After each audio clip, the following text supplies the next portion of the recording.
All right, good morning. I hope you're enjoying this series as much as I've enjoyed it. And I got to admit, for what we're going to go through today, even if I never spoke, it was a real blessing for me. It was a real challenge for me. And I hope you'll find it a little challenging as well. Maybe, hey, Brian, there's a button that back there for this may be a little high. All right, so we're going through this series, If Then, the Logic of Christ. And I think it's being a software developer, which I will show you a little bit later, this is like one of the key components of software programming is, if some condition, then this will follow. And that's kind of what this series has all been about. If you love me, then you will do my commands, and so on and so forth.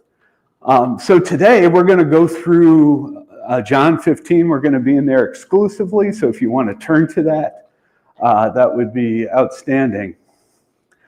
But in order for you to really understand the impact of where Jesus is coming from, it's really good to understand where he is in time in relation to these words. So in all of chapter 13 through 17 is happening just hours before he's crucified. And he has on his mind not just the emotions of the cross and everything that's going to be, but he's also he's very, very concerned about the disciples.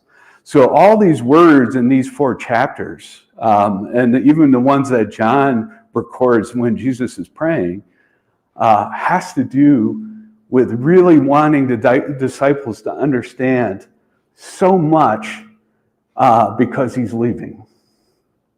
All right, so that's where this all happens. So during the Last Supper, we've discussed here both in study and message, kind of where the disciples are still at. They're kind of a little bit befuddled. They're anxious from the things that Jesus had told them before the supper. Where are you going? Why can't we follow? Why are we going to be so dismayed? And all these things Jesus has told them. And then they go on and, Jesus knows he's going to be betrayed by a friend. And what do the disciples do? They say, "Oh, well, is it me? It can't be me because I'm, Peter, I'm the rock of the church. Oh, no, wait. You can imagine the discussion they had where they end up arguing who's the greatest amongst them. And Jesus must have went, and he puts the towel over his shoulder and he washes their feet. Right? Because they're still not getting it, and he wants them so to get it. And then when we come to it in John 15, this is so important, and he talks about a new command I give you, which we're all familiar with. But as now they're leaving the upper room and they're on their way to Gethsemane, they would leave the upper quarter of the city, and they would walk that way, and in eye shot would be the door to the temple. And if you notice, this is obviously not the real door, but there's grapevines on it. And I can imagine the disciples are still in this befuddled state, right? And they're thinking, well, maybe I can change the subject. Hey, Lord, look, isn't that a beautiful vine that's on the temple? Right? And Jesus is having none of it because he doesn't care about this temple. And he goes and he says, I am the true vine. He wants them to understand that this stuff is going to pass away. But I am it. I am the true vine. And that's why we start out with this remarkable parable in this way. Okay, so if you want to follow along now, we're going to start in verse 1, go all the way through verse 14. And we begin to get some real insight into how we are to live our lives. Right? And he starts out saying, I am the true vine, and my Father is the vine dresser. Now, for them, they're familiar with all this, right? They see this all over the place in Israel. And they understand what the vine dresser is, what they do, and what, they would do. But we really don't, unless we live in Napa Valley or something, We don't really understand that. But the vine dresser is so important because they have to care for everything. They have to prune, which we'll see. They have to guide the branches in the direction that they need to go. And this is what Jesus is trying to tell them and tell us as well, right? My Father is going to care for you as a branch. My Father is going to care for you as an extension of myself, is what he's saying. So every branch in me that does not bear fruit, he takes away. Now, this is interesting, and I'm giving you this thought that's going to follow as a suggestion. It may not necessarily be the truth, but this word is the same word, and he uses it later as well, and that's why there's a little bit of controversy about this first instance. But it's the same word as saying, unless the Son of Man is lifted up, right? That's what this word is. So I like to think, whether Jesus intended it or not, there's truth behind it anyway, that the Father is the one who lifts us off the ground, and then he ties us, to the, whatever strings, or if you've ever seen the pictures of it, which we'll see in a second. And the reason they do that is, that give it some structure, but it favors aeration of the ground, but more importantly, the branch is now properly exposed to the sun. And I love that, because the Father is going to properly expose us to the real sun. So just again, it's just by way of suggestion. It may not have been what Jesus intended, but I think this truth is still a fact, it's still truth. So he continues on. Every branch that bears fruit, he prunes, that it might bear more fruit. All right, so what does that look like in our life? And why did they do this, in reality? So we kind of understand the concept. We call the branches that are kind of meaningless and pointless suckers, right? Because they're sucking the life out of the whatever the tree is, or in this case, the grapevine. And you don't want that energy going somewhere else. You want it to go to where the fruit is going to go, right? So that's why they carefully, will cut those branches off so that the life may flow where it needs to. And that is the same way it is with you and me. We have lots of these little tender branches that we kind of like. And the Father says, this is not going to be good for you, and I'm going to prune it. And okay, so what is that? What does that look like for you and me? Well, it may be some of the harmful habits that we might have, whether it be pride or selfishness. And he may have to prune some things from us to cultivate humility and love. We may have some unhealthy relationships in our life, right? And it may be, friends we've had for a long time, but they're maybe, not a good influence for us spiritually. It can even be family in some cases, right? And we have to hold, an arm's length at that. Because when we don't, they reflect what they have in their lives and our lives, and we can't live that way. The other one, obvious one, is, sometimes when God cuts off something in our life, it hurts, right? But there's a point to it. It's to develop patience, perseverance, and most importantly, to trust him that he knows what he's doing and we buy into it, right? And then, of course, conviction and repentance, as defined in Hebrews chapter 12. So those are the kinds of things that the Father will do in our lives. And when we don't want these things pruned, we'll begin to feel that this branch really isn't giving us what we thought it would give. We're hoping that this branch of ours, whatever it may be, maybe it's entertainment, we think that this is going to fulfill us. But eventually we see this is empty. And it may have to get pruned and cut off. Okay, so what are some of those things? The pruning, shifting priorities. We may have to choose some things for the kingdom of God over the things that maybe we have a tendency to want to do. Right? It may be removing distractions, refining attitudes. Have this attitude in you, which was in Christ Jesus. Right? And we learn that in Philippians 2. We learn, this is a hard one, we learn not to be self-reliant because we have a tendency to do that. And then we learn via this pruning to be God-reliant. Breaking cycles of sin in our life, right? Those are all things. Okay, so he continues on, and this verse is interesting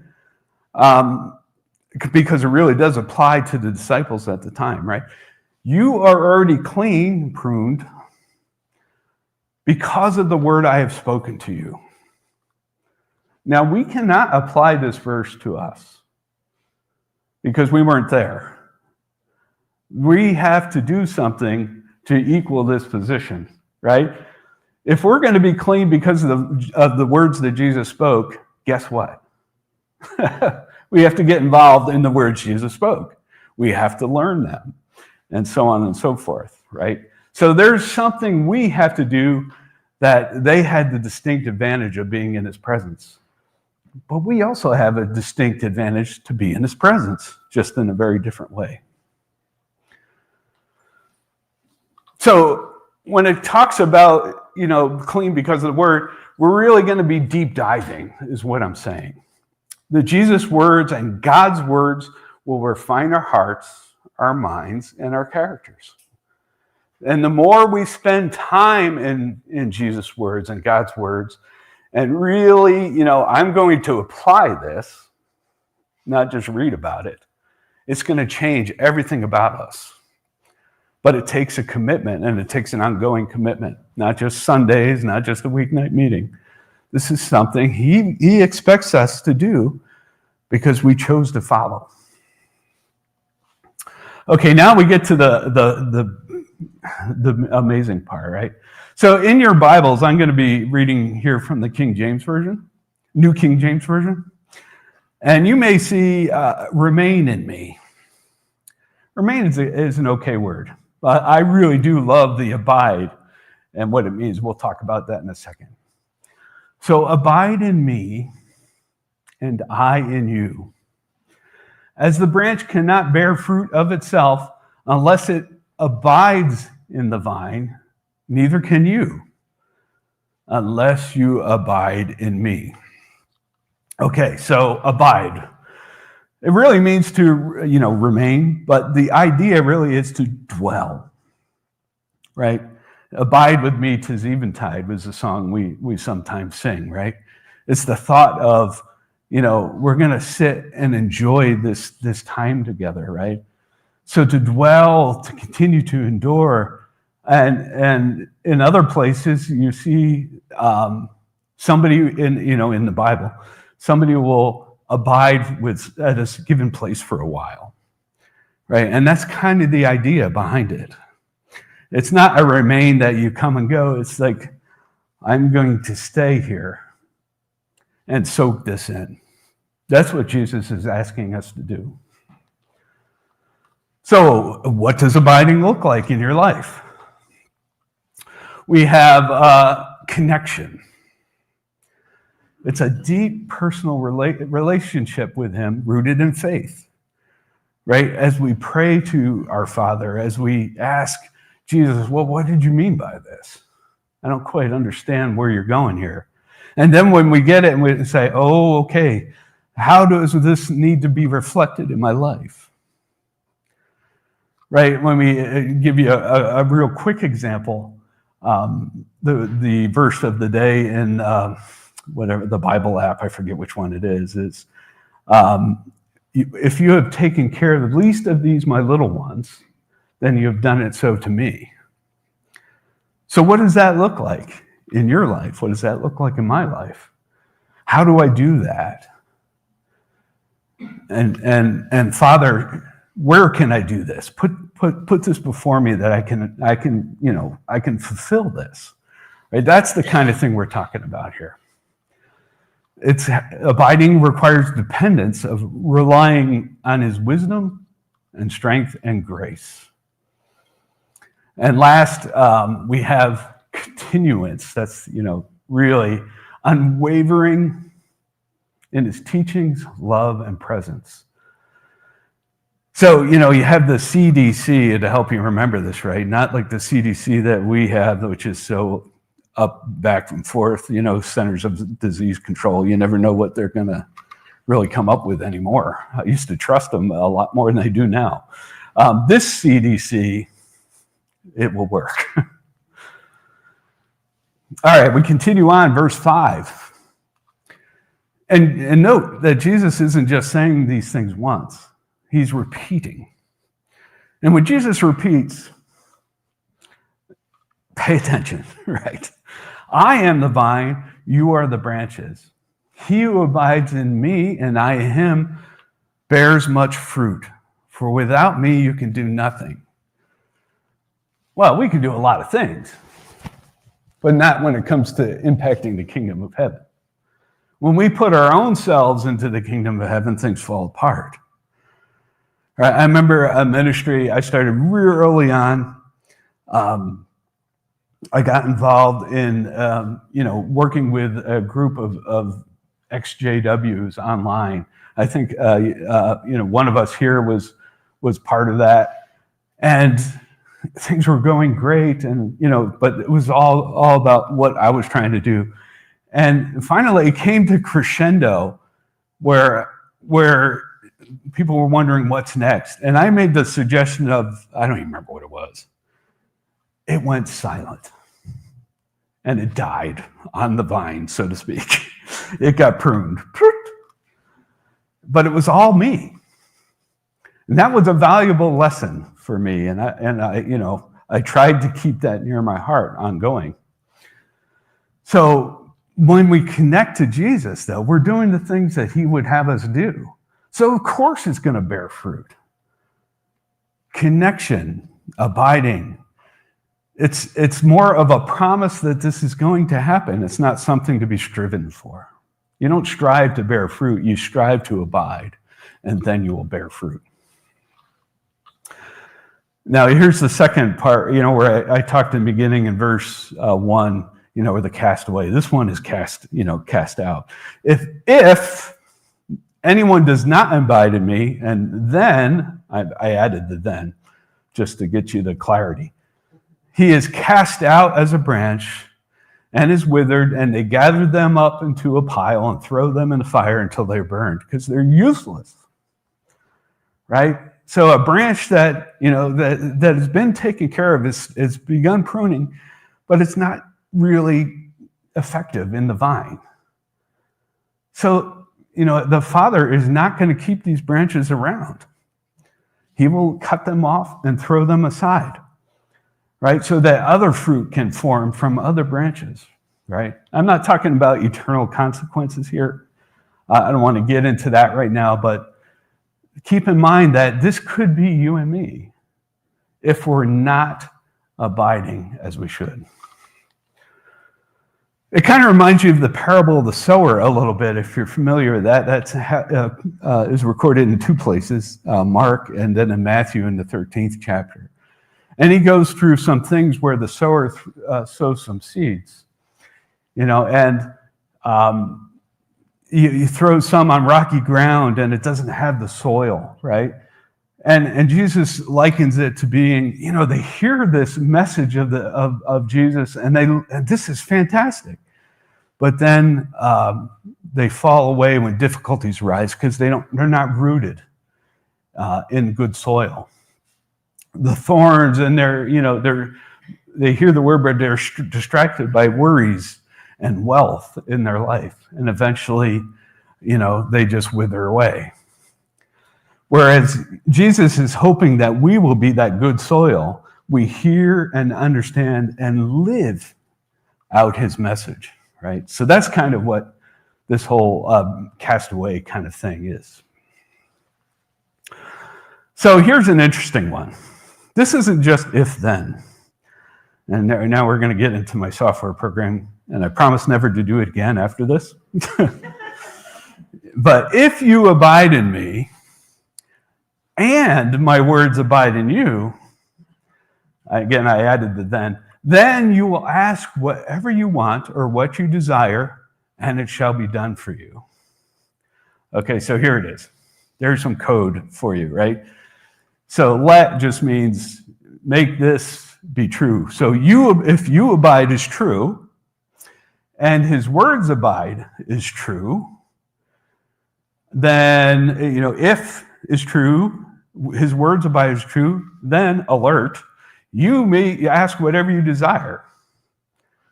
So it's two conditions, really. When you say if and, you're having two conditions, and it's the same way for us, right? If you abide in me, let's go back, and my words also abide in you, then he's saying you're completely plugged into me. And the things that I want are going to be the things you want. And the things you want are already the things that I want. And of course it's just going to be done for you because there's things I want done. Right? This is our Jesus we're talking about here. But you have to abide, and you have to have his words abide in you. Otherwise, you're not effective. And he says this, and I love this. By when you do this if and, by this my Father is glorified, that you bear much fruit. Your fruit bearing in your life by, affecting other people's lives. That's what it's for, right? Other people eat the fruit, right? God gets glory from that. And I'd like to think we would hear in our hearts when we are obedient in this, that, hey, I'm really pleased with you. I'm really, happy with you. And therefore God is glorified not just in the deed, but is also glorified that you've honored him.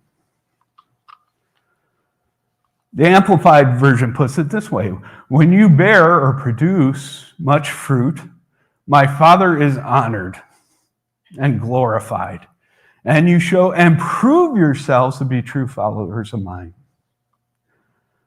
Right? And what do you think Jesus thinks of you when you abide in him?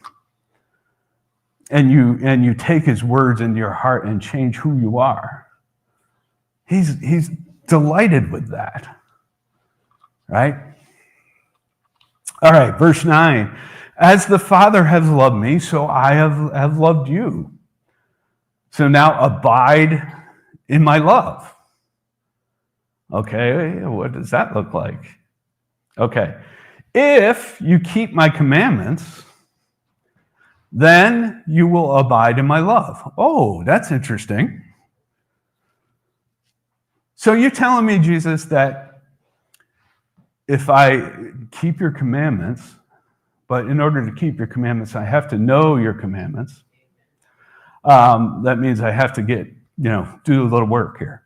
But if I do that, I will be abiding in his love. That's an incredible thought, right? You don't have to seek out his love. You just do what he asks you to do. The stuff that gives us joy anyway, right? And he continues on, just as I have kept my Father's commandments and abide in his love. The Amplified, again, puts this kind of beautifully. If you keep my commandments, if you continue to obey my instructions, you will abide in my love and live in it, or live on it. That's kind of interesting. I live on Jesus' love. That's a thought to consider. Right? But the whole key, again, is that if. What are the commandments that you should be following? If you can keep my commandments, then you will abide in my love. So keeping his commandments kind of automatically cultivates that deeper relationship with him. Right? As if we're doing something we know he wants us to do, just like if you were doing something for me that I asked you to do, I would appreciate that, right? And so it's the same way with Jesus and with our Father in heaven. They appreciate that when we live out this abiding and keeping of the commandments. So in Keep My Commandments, I tried to find a graphic that would have kind of commandments, little arrow, love, arrow, commandments, this circular kind of a thing, but this is the best I could come up with. You keep my commandments, then you love. If you love, you keep my commandments. And it's this, continuous circle of things, right? To keep the commandments, you have to learn what they are. You have to meditate on them. Okay, I understand the intellectual. I understand how this should apply, but you have to prioritize it. Now I'm going to apply it. And if that means I have to not do some other things in my life, that's what I'm going to do. And if we don't, guess what comes along? Father will prune it right off. Okay, continuing on, verse 11. These things I have spoken to you, that my joy may abide in you. So Jesus is here's the whole crux of it, right? Jesus is saying, I want my joy to be part of your life and to be flowing through every part of your life. That your joy may be full. Tank is, nothing left to put in. Right? This is the reason he wants us to abide in him. But the interesting thing about this is when you think about it, if I am going to pursue joy, it's going to be a tough pursuit without abiding. Abiding brings the joy. Right? So let's talk about this in a way that you can relate to. When we work for a company, they give us benefits. Right? So, whether it be medical, whether it be, a 401k match or whatever. Jesus is kind of saying the same thing for us, right? He says, when you keep the command and you abide in my love, you get godly joy. This is the benefit of it. So not only is the obedience, is he pleased with it, not only is he pleased with the abiding, but the result is you will generate godly joy. This will just happen for you. You don't have to pursue it. You can try pursuing joy and many other things, but you're not going to get it. This is how you get godly joy. That's really profound, truth. Joy is not something to be sought. Joy is a conditional promise. Joy has the condition of loving to do the things Jesus would have us do, to abiding with him. Okay, continuing on, verse 12. This is my commandment, that you love one another as I have loved you. Right, so he had talked about if you keep my commandments. But again, keep in mind the context of the time here, right? Jesus is about to leave. And if he's going to say, I need to tell them one thing, I really want them to understand this one commandment, what's it going to be? This is it. You love one another as I have loved you. That should be at the crux of everything that we are. Everything that, how can I love you better? And this is part of the challenge that I've had personally. I thought, I don't pray enough for you individually. I do a kind of a shotgun thing. I hit, some of you, and hopefully over time, I do that. Been fighting a cough all week, so we'll see if this works. But if this is the priority, we talked about that before, of making that a priority, I have to keep a list of you guys. And then I have to ask you, what are your needs? What can I pray for? Has to be at the top of the list. And then he does this throwdown, of course, right? Greater love hath no one than this, than it lays down one's life for his friends. You are my friends if you do whatever I command you. You're going to swallow this. This is a bad idea.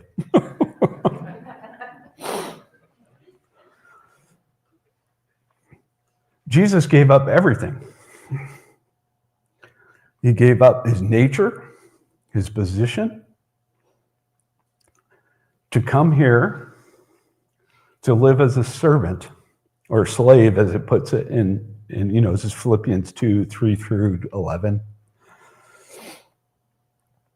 And he's asking us to do the same thing. How are you going to lay down your life for those people in your life, that come across your path?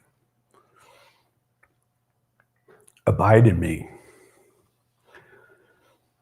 You will search out ways to do this. So, Brian, in the back of my backpack, there's like 30 sheets of stuff. My challenge for you is this. Will you abide? What are you going to do differently when you leave here today that you haven't been doing before? Right, so Brian is, and whoever else, we're going to pass out these sheets. If you're online, if you look in the YouTube description or Facebook description, you can download these. But I'm giving you 10 ideas of what you can do differently. You don't have to do all 10, just pick one. What are you going to do to abide in Jesus? We don't get these opportunities, these challenges every day. We go around living our lives, going through the motions of life, going through, work every day for, or whatever it is for you. Pick one and execute it. And if I were to give you my suggestion, would be read the Gospels for an entire year over and over and over again and see what Jesus' commands are. See what he's asking you to do maybe a little differently than you've done. Because if you walk out of here today, or if you just close out the video today and you haven't done it, you've blown a big opportunity. So pursue him, abide in him, keep his commandments, and that's it. Let's close out with some worship. Hopefully the timing of the words are a little better. That's on me, by the way. That's not Holly.